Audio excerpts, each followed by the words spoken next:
Olá, sejam bem-vindas e bem-vindos a essa videoaula. Vocês já sabem, eu sou a professora doutora Tatiane Isaia, professora aqui do Centro de Educação da Universidade Federal de Santa Maria.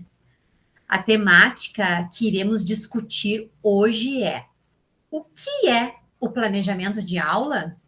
E vamos ainda abordar como fazer um planejamento de aula de acordo com a Base Nacional Comum Curricular e quais são as etapas? Então, para começarmos, né, vamos procurar entender, neste primeiro momento, o que é exatamente o planejamento de aula. O planejamento de aula consiste em um modo de se organizar o processo de ensino e de aprendizagem e é uma atividade importante que deve ser realizada por todos os professores e por todas as professoras, com escopo maior de fomentar educação de qualidade para todos e todos os estudantes. Portanto, cabe aos professores, às professoras, elaborarem os planejamentos de suas aulas, dos componentes curriculares que lecionam, né? Então, por exemplo, se eu sou professora do componente curricular língua portuguesa, os meus planejamentos de aula serão referente a esse componente curricular. Do mesmo modo, se eu sou professora de ciências, né, os meus planejamentos de aula serão referentes ao componente curricular ciências e assim sucessivamente. Lembrando, o planejamento de aula deve ser realizado para cada uma das minhas aulas, né? Ele não é um plano de ensino, pois o plano de ensino é o documento onde planejo as proposições didático-pedagógicas do meu componente curricular para o ano letivo inteiro, né? E normalmente a escola já tem os planos de ensino prontos lá no início do ano letivo. O planejamento de aula, portanto, né, por sua vez, ele é elaborado diariamente pela professora, a fim de organizar a sua prática pedagógica, né? Claro que os planejamentos de aula precisam ser elaborados antes das aulas acontecerem propriamente dito, né? E é por isso que a legislação prevê que os professores, as professoras devam ter hora planejamento, ou seja, né, um horário disponível de não estar na frente dos alunos para que possa estar planejando as suas aulas. E é importante destacar que cabe à coordenação pedagógica de cada escola acompanhar a implementação desses planejamentos no contexto da sala de aula. Então,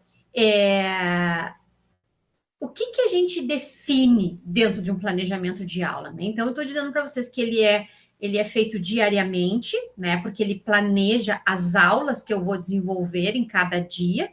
E o que eu preciso definir dentro dos meus planejamentos de aula? Primeiro, os objetivos. Depois, eu defino as aprendizagens mínimas que os estudantes, né? E as estudantes devem adquirir. Na sequência, eu vou trazer quais são as competências e habilidades que serão desenvolvidas dentro daquele planejamento de aula, as proposições pedagógicas que serão trabalhadas com a turma, ou seja, as atividades específicas que eu irei trabalhar com a turma, e os instrumentos de avaliação que serão utilizados para que eu possa mensurar de que forma as aprendizagens aconteceram e se aconteceram, né?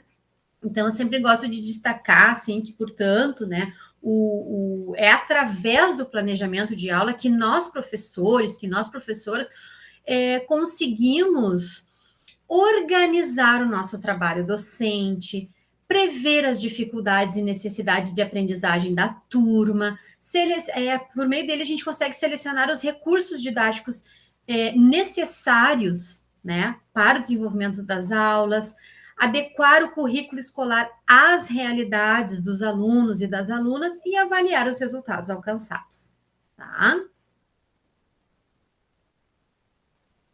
Um aspecto importante a ser considerado é que o planejamento de aula deve estar necessariamente, hoje em dia, né, articulado com a Base Nacional Comum Curricular, também com o currículo estadual, se a minha escola é estadual, ou com o currículo municipal, se minha escola é municipal, e também, né, os meus planejamentos de aula precisam estar adequados, ou seja, articulados, né, com o projeto político-pedagógico da minha escola, com a proposta pedagógica da escola. Então, essa articulação é muito importante, porque nós, como professores e como professoras, precisamos olhar para esses documentos ao planejar as nossas aulas, né?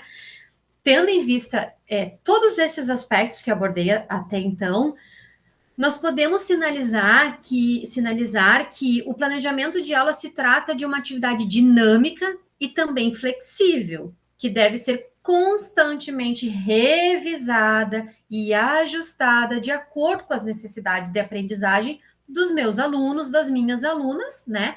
E também de acordo com os interesses deles, respeitando as suas características, os seus ritmos, os seus estilos de aprendizagem.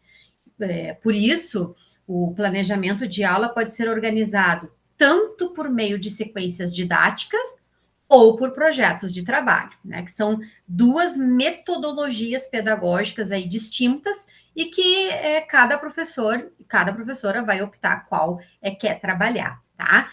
Se vocês se interessam sobre a metodologia de projetos de trabalho, tem videoaula minha no meu canal do YouTube sobre esse assunto, vale a pena assistir. Eu explico, né, sobre essa metodologia e também trago exemplos de como montar projeto de trabalho.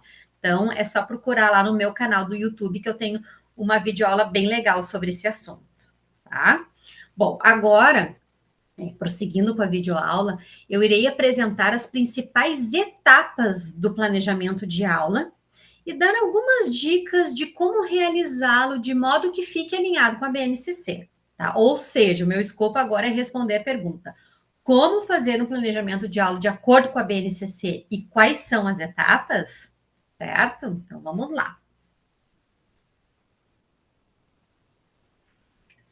Nós podemos dizer que planejar aulas de acordo com a BNCC, né, com a Base Nacional Comum Curricular, envolve elaborar um documento, o planejamento de aula, que apresente as competências gerais, as competências específicas, as habilidades, os objetivos de aprendizagem e desenvolvimento, aqui no caso específico da educação infantil, né?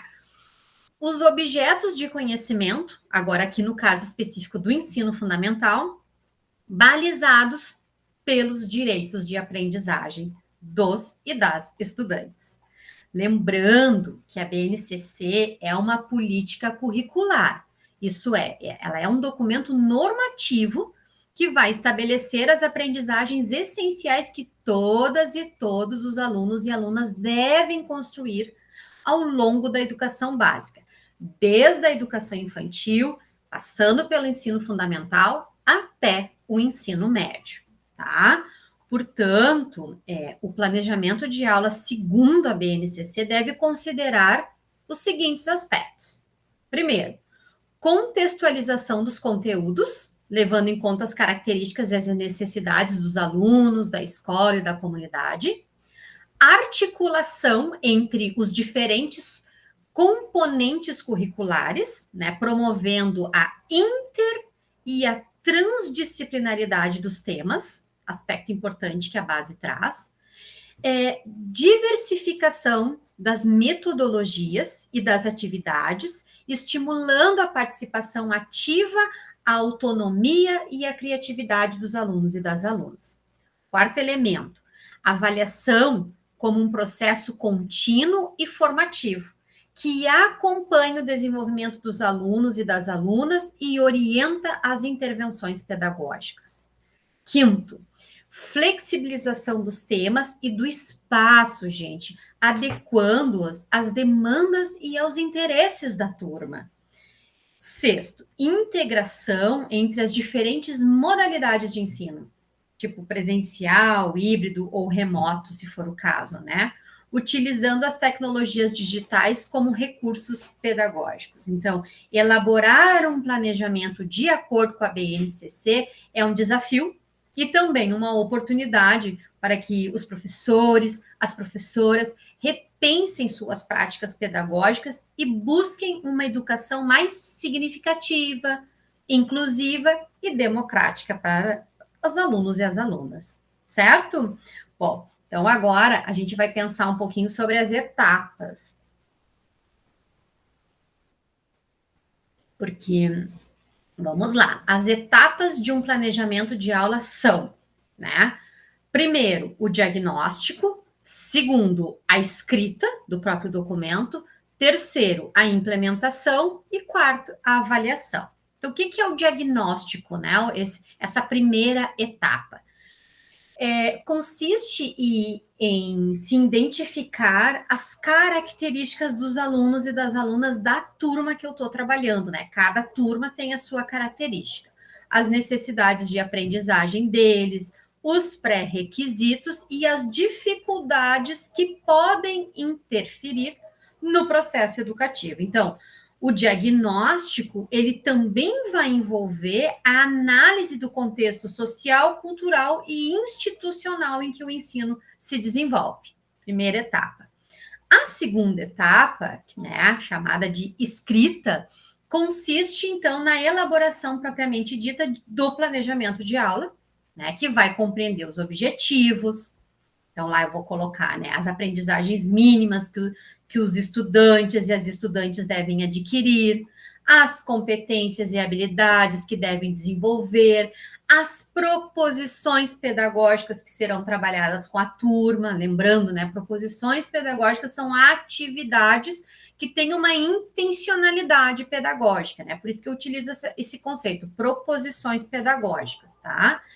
Também a gente vai colocar lá no documento as estratégias didáticas a serem utilizadas, os recursos materiais e tecnológicos necessários para o desenvolvimento daquela aula. E não pode faltar, né, os instrumentos de avaliação que serão utilizados para mensurar as aprendizagens. Então, para a gente poder evidenciar aquilo que a turma aprendeu, né, e aquilo que não aprendeu. Então, vamos pensar que o planejamento de aula, ele deve ser muito bem pensado para que ele fique alinhado com a BNCC, com o currículo ali estadual ou municipal e também com o projeto político-pedagógico da escola, e para que especialmente, né, esse planejamento de aula ajude os estudantes e as estudantes a desenvolverem competências, já que o desenvolvimento de competências e a formação integral são as premissas centrais do contexto da educação do século XXI, né? Então, resumindo, a gente pode dizer que cabe ao planejamento de aula garantir que os estudantes e as estudantes adquiram conhecimentos, habilidades, atitudes e valores na escola, certo? Bom, passamos para a terceira etapa, que é chamada de implementação do planejamento de aula. Então, o que envolve aí, né? Colocar em prática o planejamento de aula, seguindo a programação prevista lá no documento que foi escrito, que foi elaborado, né?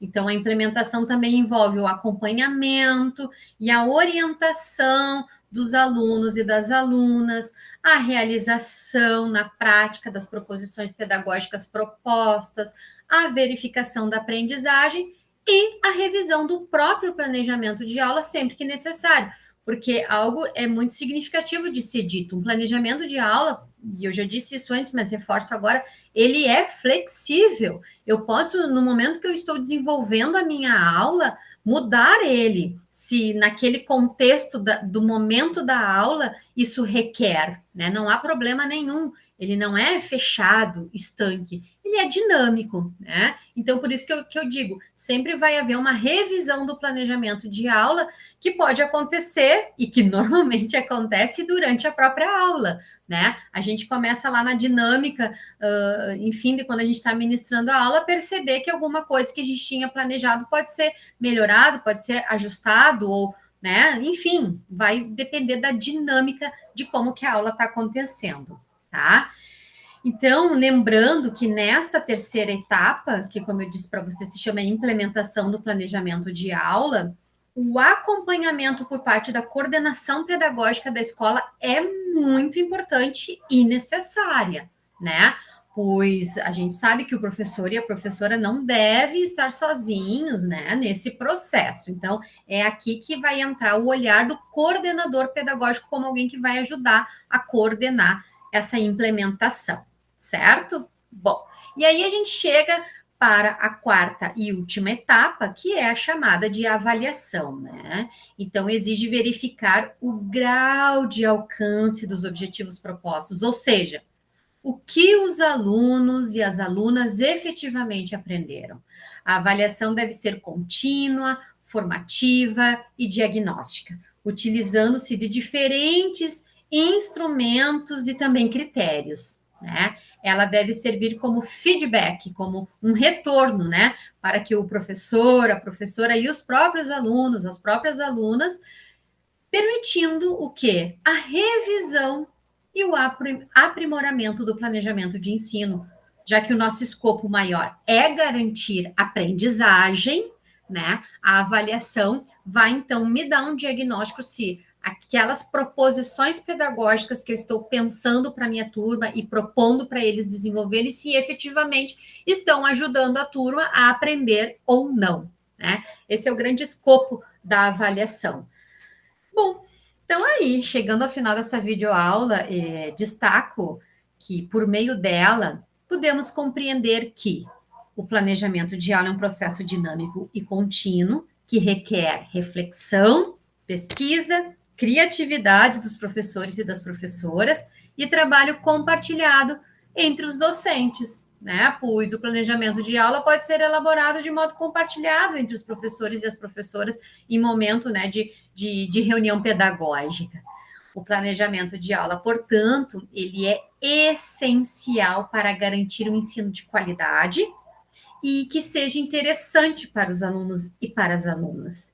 Além disso, né, consiste em um documento que contribui para a organização, a autonomia e a satisfação dos professores e das professoras em sua prática docente.